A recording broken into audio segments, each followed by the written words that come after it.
Mastermind পরিচয় করিয়ে দিয়ে প্রধান উপদেষ্টা ডক্টর মোহাম্মদ ইউনূস ক্ষতি করেছেন। কোনো একক ব্যক্তির মাধ্যমে অভ্যুত্থান হয়নি, এটি দীর্ঘ লড়াইয়ের মাধ্যমে হয়েছে বলে মন্তব্য করেছেন কলামিস্ট ও গবেষক ফরহাদ মজহার।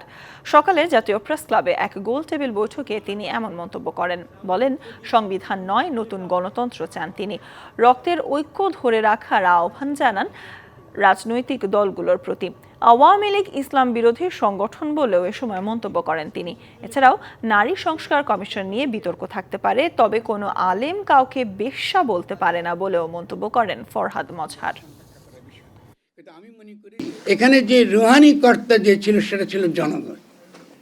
এটা সামষ্টিক শক্তি, পাওয়ারফুল। এই সামষ্টিক শক্তি যখন হাজির হয়ে গেছিল তখন স্বভাবতই এই ফ্যাসিস্ট শক্তি তার সামনে দাঁড়াতে পারে নাই। ফলে কোনো ব্যক্তি এই অভ্যুত্থান করে নাই। নগদ পেমেন্টে 500 টাকা পর্যন্ত ক্যাশব্যাক আর লেনদেনে প্রতিদিন ডিপ ফ্রিজ এবং ঘন্টায় ঘন্টায় এসি টিভি সহ দারুণ সব গিফট।